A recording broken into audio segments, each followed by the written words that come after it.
But we know not everything is nice and pretty.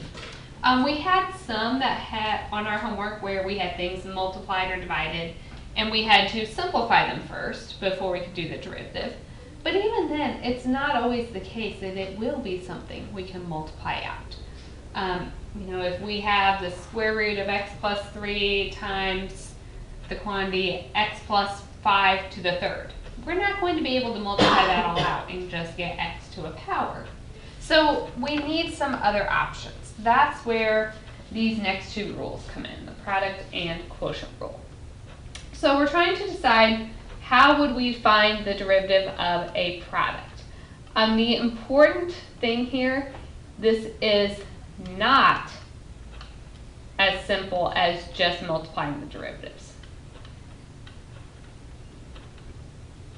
Okay, even looking at yesterday when you guys were working homework a couple of times, I had to remind people, multiply them together before you do the derivative.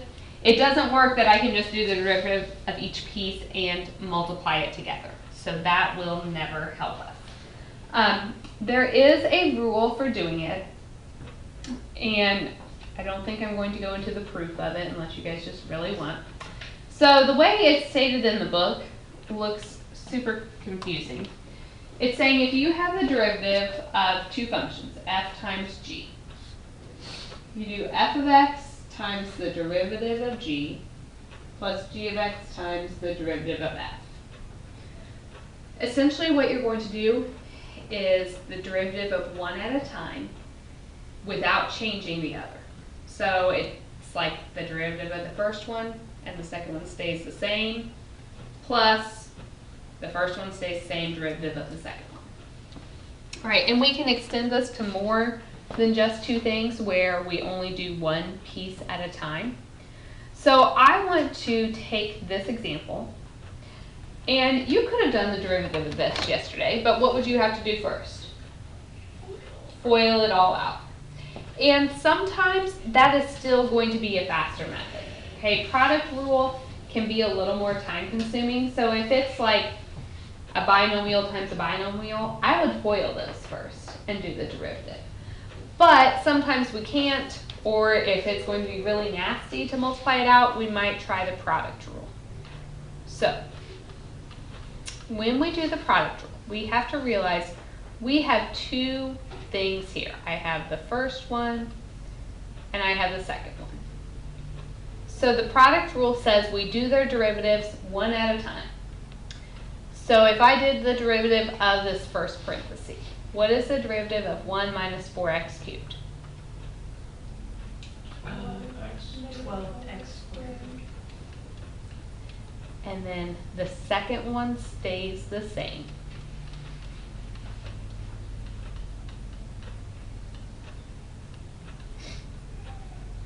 Plus,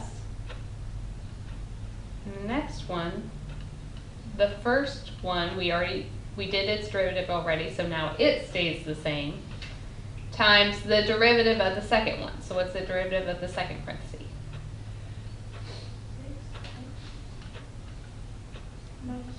Yes.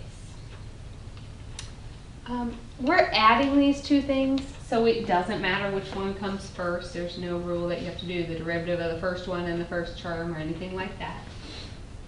What would we do from here if I wanted to simplify this a little bit?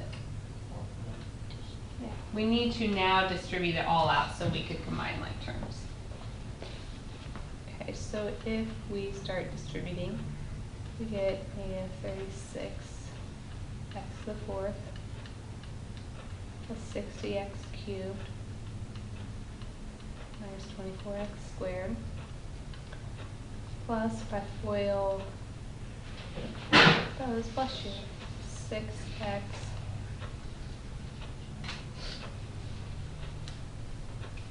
minus 5 minus 24x to the fourth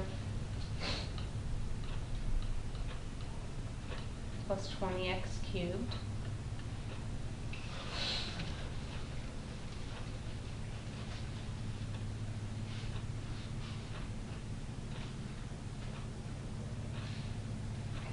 So then combine like terms. So we get negative 60x to the 4th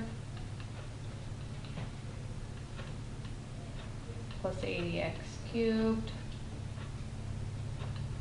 minus 24x squared plus 6x minus 5.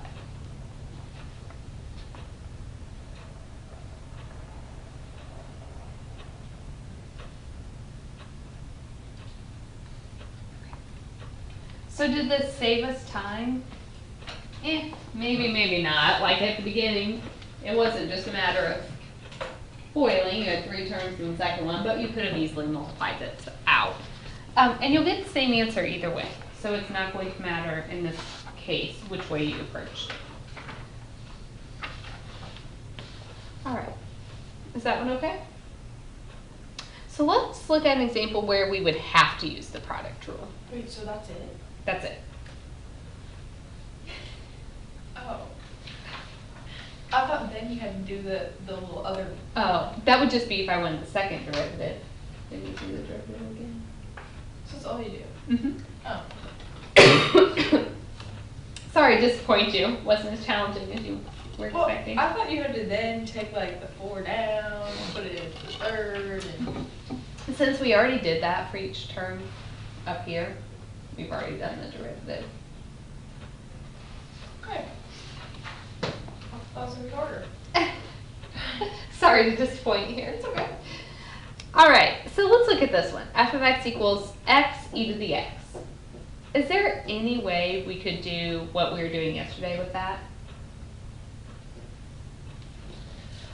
This is a product. I have an x here, and I have another term with an x here. So the x's are in multiple places. This is a scenario where you have to use the product rule. There is no other option because I have one x here, and then I have another term with an x here, and there's no way to just combine those.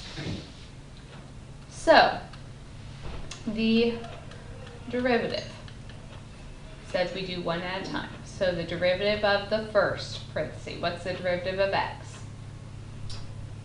1. 1 times the second, so we still have the e to the x, plus the first derivative of the second. What is the derivative of e to the x? Isn't it like e to the x? Yep.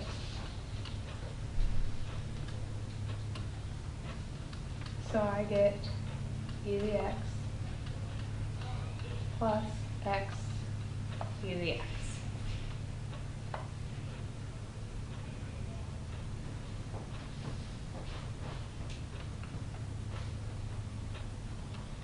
E. I'm asking you to predict the nth derivative. So is there a formula for this? Now it's pretty hard to tell because we've only done one derivative so far. So let's do another. So the second derivative. We have to do the derivative of each term. We know that already. What's the derivative of e to the x?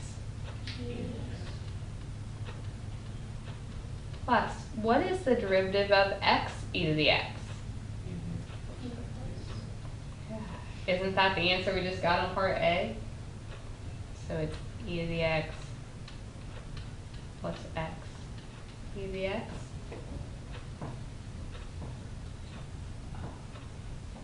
Does everybody see that? So if I combine my terms, I get 2 e to the x plus x e to the x.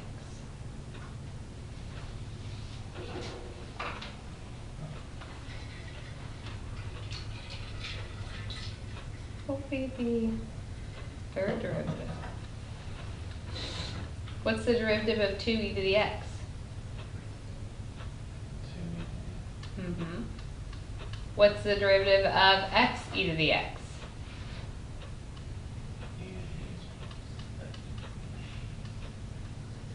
So this turns into 3 e to the x plus x e to the x.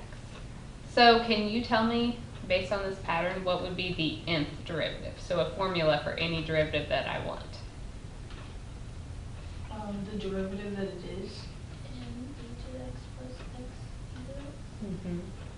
Oh. So think about the first derivative, it was a 1 e to the x plus x e to the x. Second derivative, 2 e to the x plus x e to the x. 3 e to the x plus x e to the x. So if I asked for the 700th derivative, it would be 700 e to the x plus x e to the x.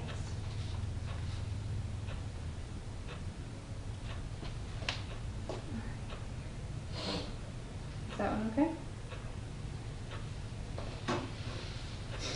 Let's get this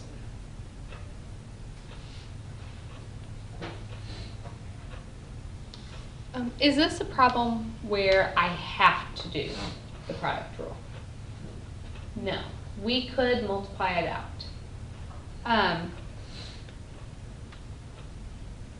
Do you want me to, can I do the product rule just to practice that, but know that it would probably be faster on this problem just to multiply it out first? Okay. So product rule says we need to do the derivative of the first one. So derivative of 3x plus 1 times the second. Instead of the square root of x, can I write that as x to the 1/2? Plus the first, 3x plus 1, times derivative of the second. So derivative of the x is 1. Derivative of the square root of x would be 1/2 x. Would I be done now? No, we would have to multiply this out. So we get 3x plus 3x to the 1/2. If we FOIL here, we get 3x plus 3/2 x. You add exponents, so 1 plus negative 1/2 is positive 1/2 plus 1. 1/2 x to the negative 1/2. Add like terms. 3x plus 3x is 6x. 3x to the 1/2 and 3/2 x to the 1/2. 9/2. 3 is like 6/2 plus 3/2.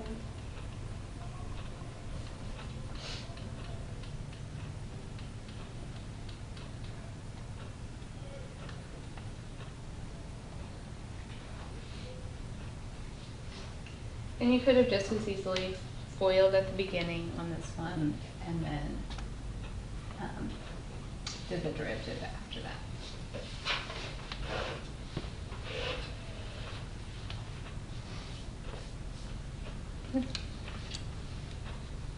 All right.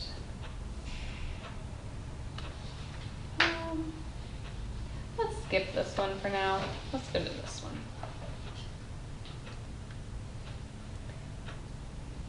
So I have given you something a little more confusing here. I said my function f of x is the square root of x, so I could think of that as x to the 1/2, times some function g of x, but I didn't tell you what that function was. I want you to find f prime of 4. So let's talk about the derivative of this first. If I wanted this derivative, you do one derivative at a time. So what's the derivative of x to the 1/2?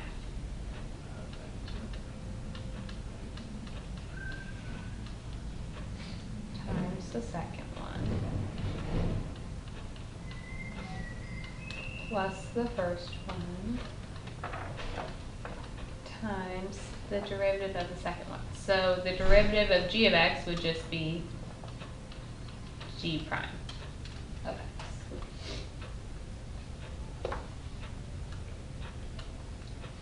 So then what do I need to do?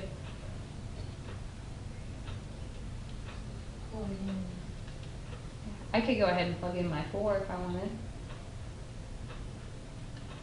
since I asked for f prime at 4. So let's plug in that number. So I have 1/2 times 4 to the negative 1/2. What's a negative exponent do? Flip it. A 1/2 is the same thing as saying a square root.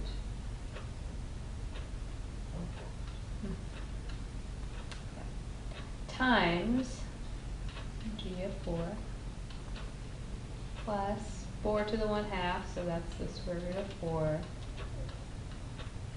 times g prime of 4. So this is 1/2 times 1/2, which is 1/4. What is g of 4? 2. Square root of 4 is 2 times, what is g prime of 4? 3.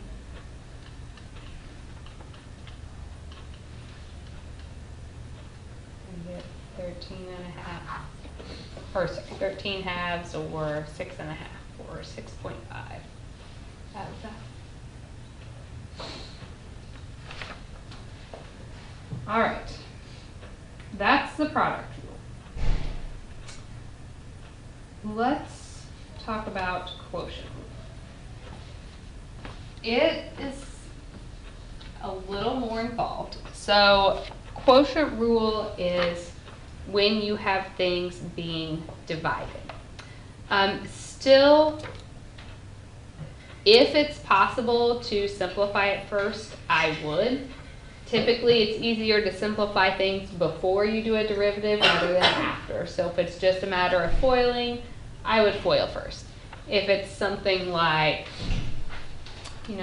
5x to the 5th plus 3x squared over the square root of x, I wouldn't try to do a quotient rule for that. What would I do? Multiply by X to the negative 1. Yeah. Okay, you could bring that up and make it negative. But if I made it a square root of x plus 1, can you just bring it up anymore? No, because it's 2 terms on the bottom. So still, look for shortcuts before you jump into the derivative. But if you can't shortcut anything, then we go through this process. So the quotient rule. All right. So it starts out, this is the second times the derivative of the first minus the first times the derivative of the second. So the top is kind of like a product rule, but what's the difference? It's a subtraction. And then you have to divide by the bottom squared. You're going to hear me, when I go through this, I usually say, I call the top one the high function and the bottom one the low function. And so you're going to hear me say low d high minus high d low over low squared.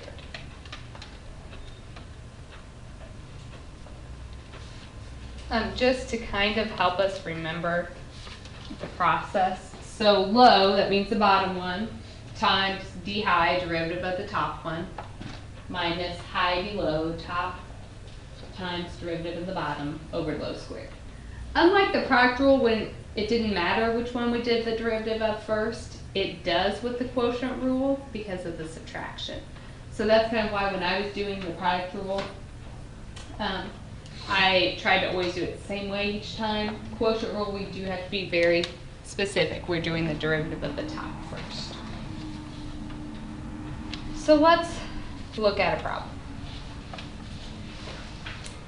Okay, would this be a problem where you would probably want to do the quotient rule? We can. Is there a way you could avoid it on this? Yeah. I'm going to do the quotient rule to show you, but if I had given this to you yesterday, you would have said, well, it's just one term on the bottom. I could put each one over that, so we get 5 halves x squared minus 3x to the negative 1 plus 7 halves x to the negative 2. right? And then if you did the derivative of that, we get 5x plus 3x to the negative 2 minus 7x to the negative 3. Okay, so that's what we would have done yesterday, and that still works and advisable because we were able to do that one in just a matter of 2 lines. If I need to do the quotient rule here, so quotient rule says low d high. So low, the bottom, which is 2x squared. D high, what is the derivative of the top? 20x cubed minus 6. Low d high minus high.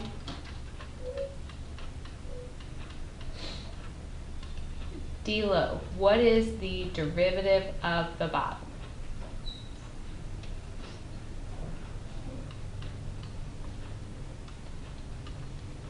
Over low squared. But what would I have to do now? Yep, we need to start distributing things. So we get 40x to the 5th minus 12x squared. Can I distribute the negative and my 4x at the same time on this one? Negative 20x to the 5th, 24x squared minus 28x over 4x to the 4th. Okay, I'm not done. 40x to the 5th minus 20x to the 5th would be 20x to the 5th. Negative 12x squared and positive 24x squared is 12x squared. Minus 28x over 4x to the 4th. Can I leave it like this? No. What could you reduce out of everything? A 4 and an x.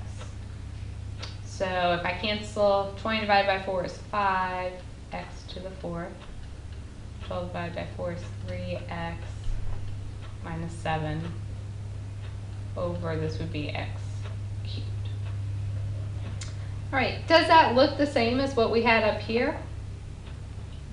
It's written differently, but if you divided this, 5x to the 4th divided by x cubed is 5x. 3x over x cubed is 3x to the negative 2. Minus 7 over x cubed is 7x to the negative 3. These answers are equivalent. I don't care how you have it written. But we're starting to get into the realm of there's different ways of doing it, and your answers will be equivalent, but they may look a little bit different at the end, depending on which path you took. Okay, and both of those are fine.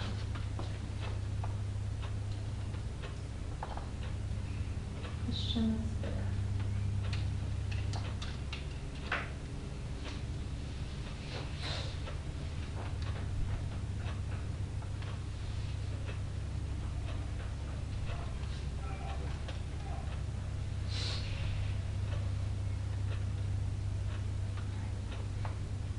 Is this okay? Can we see how it's definitely faster to do it the first way when you can? Let's do one where you have no other option. So if I'm looking at this one, can I just bring the bottom up? No, because it's 2 terms on the bottom. That only works when it's just a single term. So this time we have no option, we have to do the quotient rule. So quotient rule is low, which is just the bottom. D high, derivative of the top is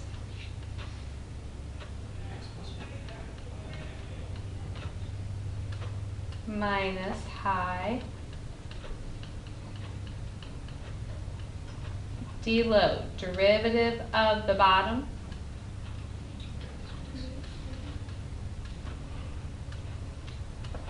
over low squared.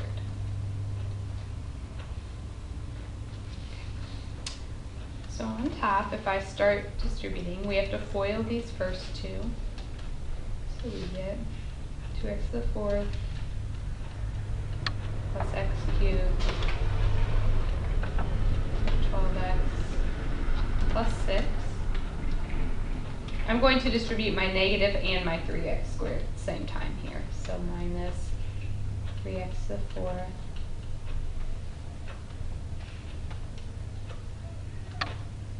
minus 3x cubed plus 6x squared. On the bottom, do not distribute that.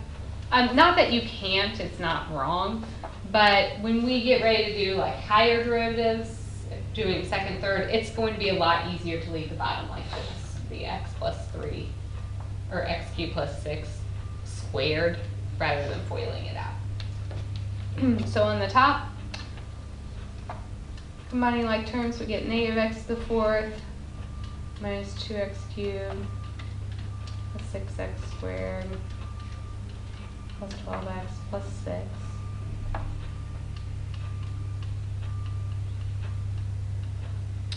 Anything that we can see would cancel out here?